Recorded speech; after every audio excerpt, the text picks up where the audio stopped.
Hello everyone, it's Myeong Today I am going to read S66029 King Arthur, Chapter 6. Buster sat at a long wooden table outside the dining tent.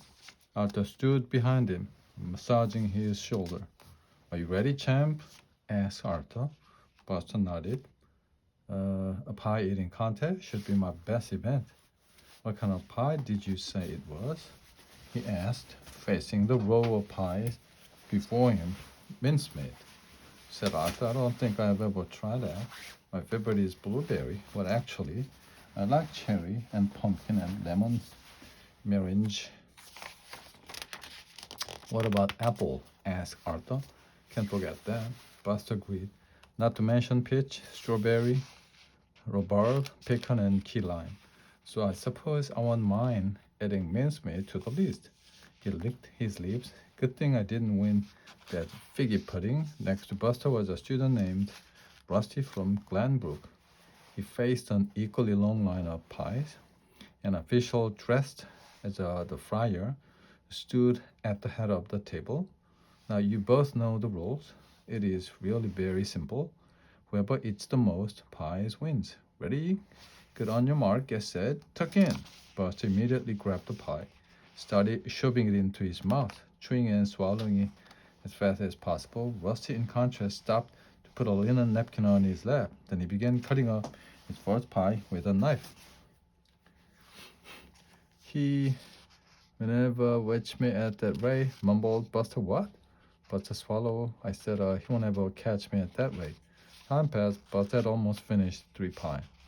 Rusty was at least half a pie behind, but he continued to eat at a steady pace. Come on, Buster, said Arthur. Keep going. Buster held the piece of pie in front of his mouth. It was not the biggest piece he had swallowed, but somehow his mouth seemed unwilling to open. Must eat more, Buster gasped, but he couldn't. His lips were sealed. Finally, he dropped the pie in disgust. Rusty, meanwhile, had finished the 3rd pie and was calmly studying a 4th. How can you just keep going? Buster asked him. Where does it all go? Buster dabbed at his mouth with his napkin. Over the past few weeks, he explained, I've expanded my stomach capacity with larger and larger breakfasts, and now have an 18-liter capacity. He turned to the friar. Would you possibly have any ice cream to go with this? Buster groaned. Let's go, said Arthur. You'll feel better after we take a little walk. He helped Buster up from the table. Buster wasn't able to move very fast, so Arthur just shuffled along beside him. As they stopped to rest for a moment, Arthur recognized the voice talking behind some tree. It was Lakewood's principal, Mr. Haney. After seeing your results, I know the children would benefit from your experience, he said. Well, said another voice. It was Mr. Pricejohn. The offer is certainly generous. I'll definitely consider it. Arthur turned pale. Oh no, he muttered. This was the worst news yet. Chapter 7. Francine and Murphy were sitting at a table near the unicorn dog stand. Arthur came running up, with Buster following behind him. Hey, Arthur, try unicorn dog. It tastes like a chicken. Not now, said Arthur. I lost my appetite. I just heard Mr. Haney talking with Mr. Price. Mr. Haney offered him a tech teaching job. I think he's planning to replace Mr. Rapper. It must be, because we have lost every single event. We have disgraced Mr. Rapper and the school. Buster sighed. Mr. Bright Jones will probably hold us back for years so he can teach us over and over again. Don't give up yet. The brain is in the next contest. How can we lose? Why? Sitting in a chair on a wooden stage, sitting across from him was IQ, a Glenbrook student.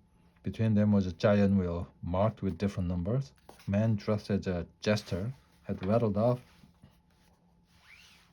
many questions to each contestant. So far, neither had made a mistake. Arthur, Francine, and Buster were watching in the audience. You can do it, brain. Buster cried. No one's smarter than you. Time for tiebreaker, said the jester. He spun the wheel. The wheel of fortune. Watch it spin. Someone will lose. Someone will win. The wheel stopped on the number 20. All right, said the jester, for 20 points. What do all the planets revolve around?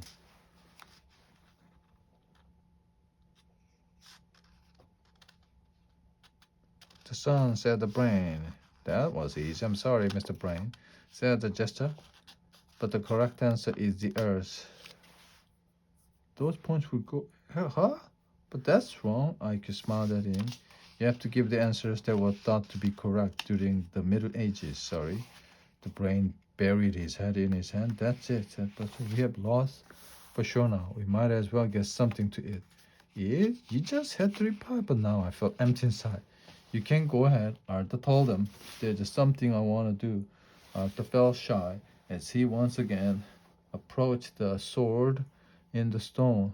There were several kids in front of him, but the line moved fast because everyone got frustrated quickly. Don't be so stubborn, sword, said one student. Maybe I can scare you out, muttered the next kid in line. It must be a trick, moaned another. When Arthur got his turn, he tried every approach he could think of. He pulled with his left hand. He pulled with his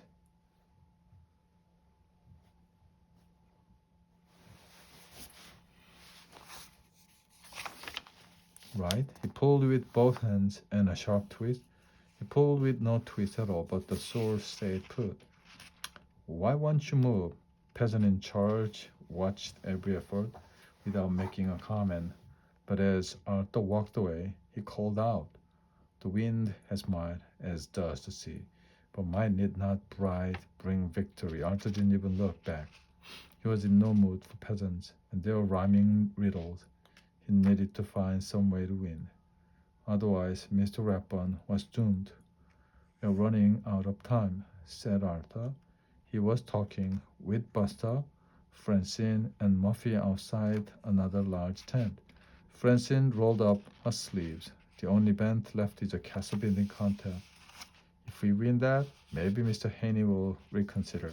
They went inside the tent, where all of the kids were hard at work. They had many different kinds of building materials at hand, including cardboard, styrofoam blocks, pipe cleaner, and tongue depressors. Arthur, Buster, Muffy, and Francine decided to build the castle together.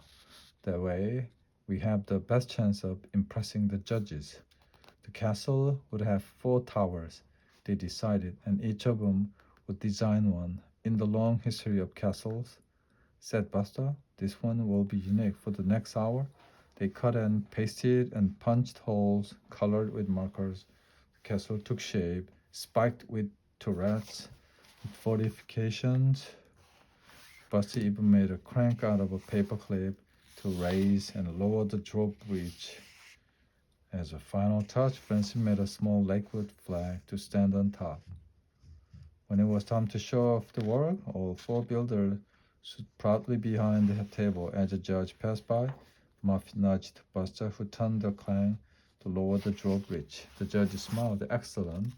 This is certainly a very creative piece of work. Standing in the background, Mr. Rathbun beamed. Very convincing details, continued Judge. I especially like the alligator sticking the heads out of the moat.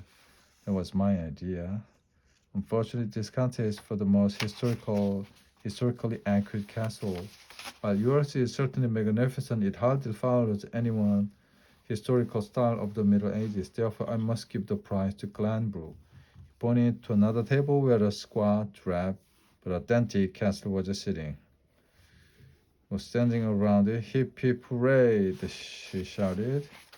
Mr. Price Jones came forward and inspected the Lakewood Castle. You see, placing a tape measure against the wall, these arrow slits are much too wide. As for your little flag that says Lakewood, well, it'll have had an E at the end in Middle English. Mr. Rathbun, however, came forward to congratulate his group. I want you to know that I'm very proud of your efforts today, he said, and this castle is magnificent. I'm going to have it put on display the moment we get back to school. But we didn't win, Buster protested. As far as I'm concerned, you did. This is a first-rate effort. I can't ask more of you than that. Poor Mr. Rathbun. He doesn't even know he's being replaced. Muffy shook her head sadly. I feel so sorry for him. Him? Said Buster. What about us? My brain hurts just thinking about Mr. Price Jones. Francis looked around. Hey, where did Arthur go? I don't know. He walked off, muttering something about our only hope left. I thought we were out of hope, said Muffy. The others nodded. They thought so too. Our chapter 9, Arthur's first reaction when he saw the sword again was relief. After all, someone could have pulled it from the stone since he was left there. But nobody had. The sword was still there, so was the line of people waiting to try and remove it. Arthur noticed that the line held some familiar faces. Bunch of Glen Brookers were there. Chester, Colin, and Buffy. Even Mr. Price Jones was waiting for a turn to see the ultimate challenge. He was telling his students, to succeed, you must demonstrate both strength and creativity. The Glenbrook students nodded as every word, strength, and creativity. But words alone didn't seem to help. They each had a try. Chester tried with one hand, held behind his back. Colin wrapped her thumbs around the hilt. And Buffy tried kicking the sword loose with her feet, yet none of them could budge it an inch. Budge it an inch. The peasant in charge folded his arms. All your might when set things right. Tea is a gentle hand, tea will rule the land. Arthur remembered that the peasant had said this before. He was sure it must be a clue. He tried to remember what Mr. Rapin had told the class about the legend of Camelot. He knew that the Knights of the Round Table had once brought peace and justice to England, but Mr. Rapin had emphasized that the knights did not succeed through strength alone. Their strength was tempered with kindness and mercy. Arthur paused. This had to be the gentle hand. The peasant was speaking up. Now I get it, he said, looking to the peasant and bowing slightly. The peasant met Arthur's gaze and allowed himself a small smile. When his turn came, Arthur gently took hold of the sword with his thumb and forefinger. There you are, Arthur, said Francine with Buster. Why are you trying that sword again? We have to go. Muffy shouted at him. Buster, however, saw the look of determination on Arthur's face. You can do it, Arthur. I know you can. Arthur nodded. He took the sword in both hands, but instead of pulling on it hard, he gently wiggled it. Then with a long, slow tug, he pulled the sword free. He raised it high in the air, where a beam of sunlight caught the side of the blade. Ooh! The peasant jumped to attention. Blimey, he cried. We have a new king. Everyone else grew silent as the peasant knelt before Arthur. As for the new king himself, he was blushing from head to toe. Chapter 10. A crowd of people, including both classes, surrounded Arthur. Merlin and the court jester came hurrying from other parts of the fair. I didn't mean to cause such a fuss. I just remembered when Mr. Rapin taught us about Camelot. Mr. Rapin cleared his throat. Thank you, Arthur. Merlin then took out a golden crown and placed it on Arthur's head. Arthur read, I hereby proclaim you king of our fair. How did you know my name? Arthur whispered. I'm a wizard, Merlin whispered back. And wizards know these things. Mr. Price Jones was shaking his head. Young Arthur, I thought not only all my students but me as well. I couldn't budge that sword. He walked over to shake Mr. Rapin's hand. Congratulations, Rapin. You taught the boy how to think for himself and how to learn from the lessons of history. That matters more than just facts and figures. If you have taught the others the same way, you haven't turned out half bad. Mr. Rapin blushed. His former teacher did not give compliments easily. Buster tugged at Mr. Henny's sleeve. Excuse me, but since Arthur won the crown, you won't have to replace Mr. Rapin, will you? Principal looked down at him. Replace? Whatever are you talking about, Mr. Baxter? Nobody is replacing Mr. Rapin. He's 1 in a million. But you were talking with Mr. Price Jones about all that. The only kids Mr. Price Jones will teach at Lakewood are my niece and nephew. He's going to tutor them over the summer. Buster looked very relieved. Well then, hooray for Arthur, he cried. The crowd took up the cheer as the Lakewood kids headed for the bus. Buster told everyone else the good news about Mr. Rapin. I'm glad we don't have a really tough teacher like Mr. Price Jones, he said. I'll bet he'll give those kids homework tonight. Homework? Thank you for reminding me, Buster. You know, in coming here, we lost a whole day of class. We could use a little extra homework. Everyone's face fell. Yes, I like a written report on a medieval invention by next Monday.